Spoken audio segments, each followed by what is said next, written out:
So what then do Catholics believe, and how do they learn about the faith? Well, we can get an idea of the kind of the shape of Catholic faith at this time in Korea by looking at this book called the Chugyo Yoji, which translates as the Essentials of Catholicism. And this was written by a man named Augustine Chongyak-jong, who was born in 1760 and was killed in the persecution of 1801.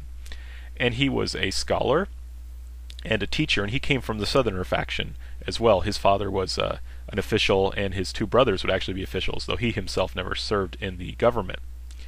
And most of the books, of course, as I mentioned earlier, were written in classical Chinese. They were written in Chinese, and so only elite people could read them. Now, Korean has a vernacular alphabet that's very easy to learn to read. You can learn to read it in just a few hours. It's similar to our alphabet. It just has 24 letters instead of 26, though.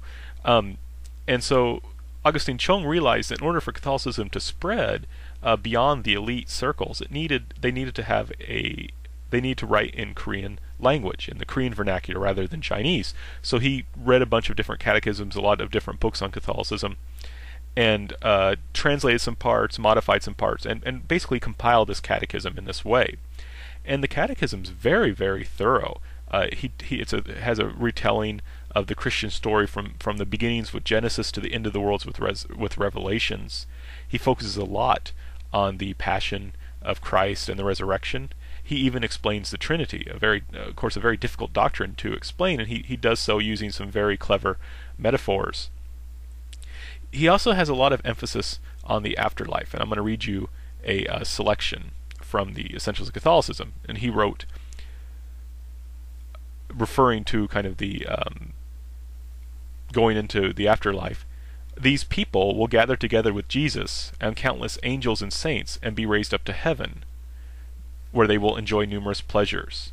Were one to always look at good things, listen always to music, always taste wonderful food, and smell wonderful scents, and were all the good and joyful things of the world combined and experienced at one time by someone, they would not even be 1/10,000th of the joy of heaven." Here I have spoken about the joys of the body, but those of the soul are infinitely better. How can I describe them with words to inform you? The soul will see the face of the Lord of heaven, and receive boundless glory, and enjoy 10,000 kinds of pleasures. The more the soul sees the Lord of heaven, the more it will love him, and the more it enjoys the blessings of heaven, the more new they will seem. The soul's heart will fill completely, and it will again become a beloved child of the Lord of heaven, and a sibling and companion of the angels and saints. In this way they, the blessed souls, will have unlimited joy. To what could the nobility and glory of heaven be compared? So this is a very good description of heaven, I think, and it carries very profound ideas in a very simple, easy to understand language.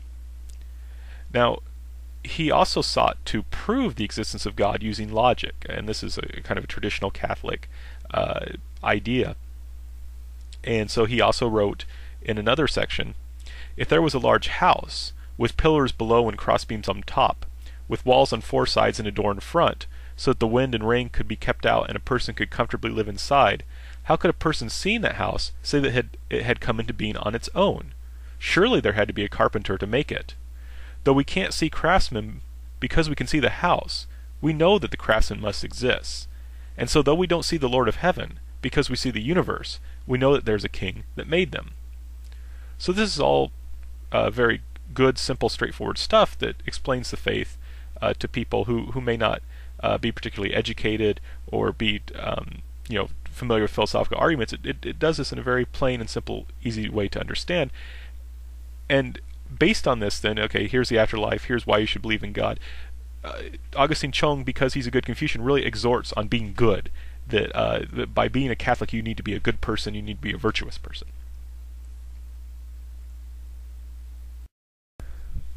So then, how was the Catholic faith practiced? Well, the devotional life was focused a lot around books and prayers. That being a Catholic a lot of times meant reading Catholic books, reading devotional books, and getting together to pray.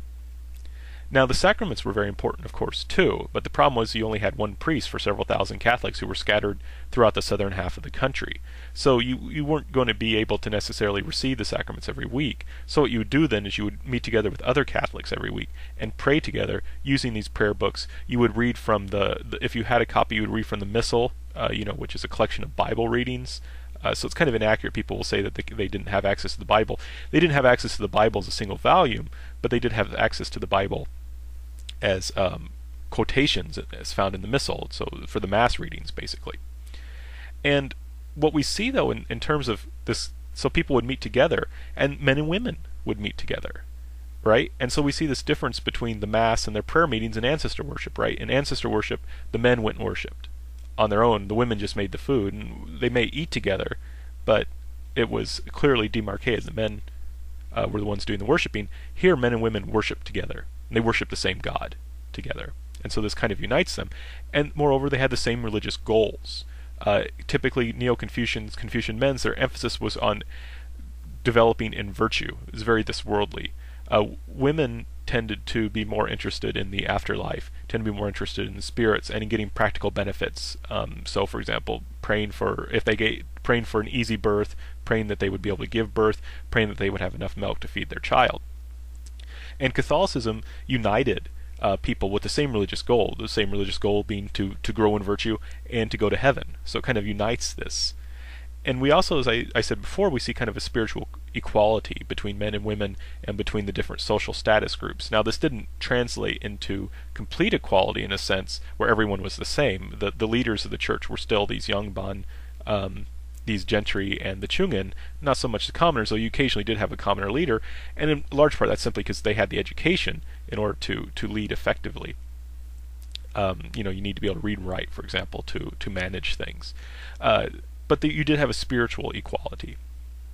And also what shifted was you had faith as a central identity, rather than being a member of a family or a member of a village that determined your religious practice and determined who you were. It was what you believed that determined kind of who you were and how you acted. So you had the growth of faith-based rather than ritual-based communities. And all this stuff is very dangerous to the government, right? The government wants people, in a sense, to have different distinctions, different divisions between them, because then they're not too powerful, right? The government can dominate any one group within society. But there's too much union, then that's dangerous to the government. And especially the government does not like this issue of men and women mixing together. To them that seems morally offensive, because men and women should be kept separate. Now, there were persecutions against Catholics. They weren't terribly major until 1801, and this is a large part because of King Jongjo. He wanted to stop major persecutions going on because he knew that they would affect his allies, his southern allies in the government, and he also just didn't particularly want a lot of violence. So he puts a damper on most of the persecutions, though he does allow Catholics to be killed, and there are Catholics being killed during this time between 1785 and 1801, but not a very large number. Now what happens though, in 1800 he dies in the 6th month of 1800, that King Jongjo dies. And this leads to the rise of anti-Catholic forces.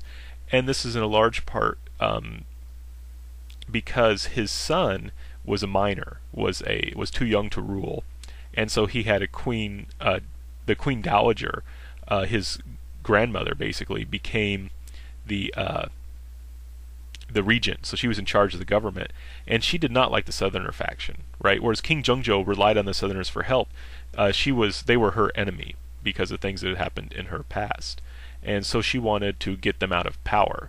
So she joined forces with another faction called the Old Doctrine faction that also didn't like the Southerners, and they together then were very, very anti-Catholic.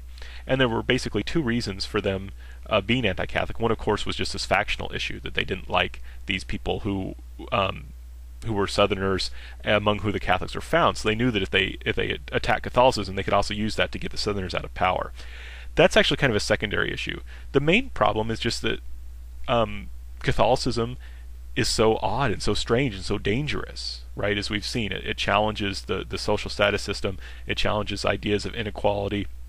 It's a foreign religion. It challenges this emphasis on only seeing God as a kind of an allegory, or heaven as a kind of allegory, and that you have to perform ancestor rites, and it challenges the state's right to rule in so many respects. And so this is a growing problem. And the other problem is that the number of Catholics itself is increasing.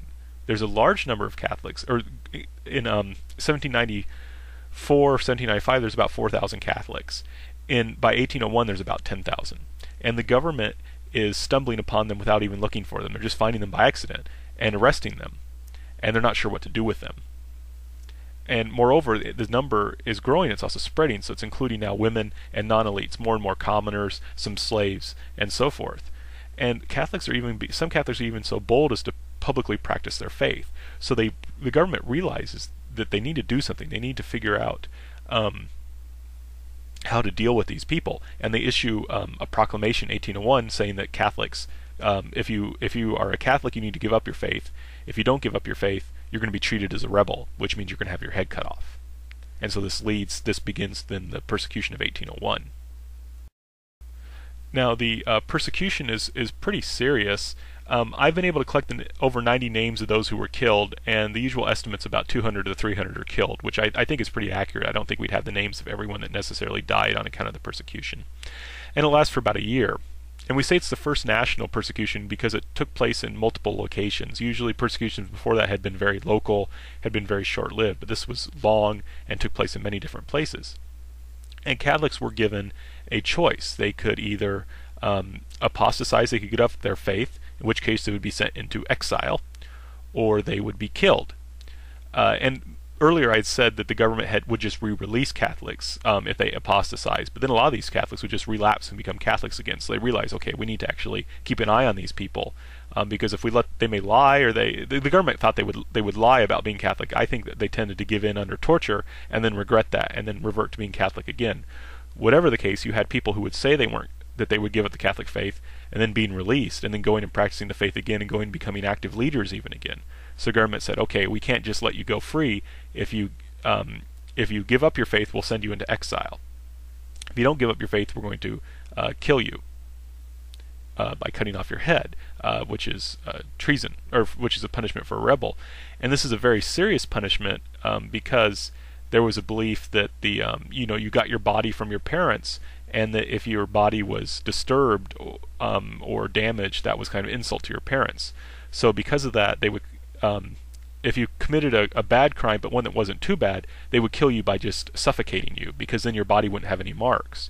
But if you committed a really, really bad crime, they'd cut off your head, because then it made you look really bad, because your body was damaged. And if you did something really, really, really bad, they would cut off your head, and then after they cut off your head, they would cut off your arms and legs, as a way of kind of humiliating you and saying, look, this person was unfilial and did something so bad that they incurred this punishment that damaged their body. But before people were given this choice, right? You can either apostatize and be exiled, or you can keep your Catholic faith and we'll kill you. This choice wasn't just a simple one, because the government also would torture the people. And the idea of torturing was that by torturing someone, you force them to kind of deal with reality, was kind of the idea, and it would wake them up from their error. So the idea was, if we torture these Catholics, they'll realize their error, and then they'll reform. And this led to this other problem, where sometimes people just couldn't handle the torture, would say that they gave up their faith, when in fact they didn't give up their faith at all. And so you would actually, and this would then had previously, like I said, had led to them being released, and then picking up their faith again. So what would happen is they would torture you. If you agreed to apostatize, they would stop torturing you and then ask you a while later back, did you mean it? And if you said yes, then they would send you in exile. If you said no, they'd start torturing you again. And we have lots of records of people who would do that, who couldn't stand the torture, and would apostatize, but then get their faith back and end up being martyred. So this is very, very serious stuff. Being a Catholic is very difficult and very dangerous at this time.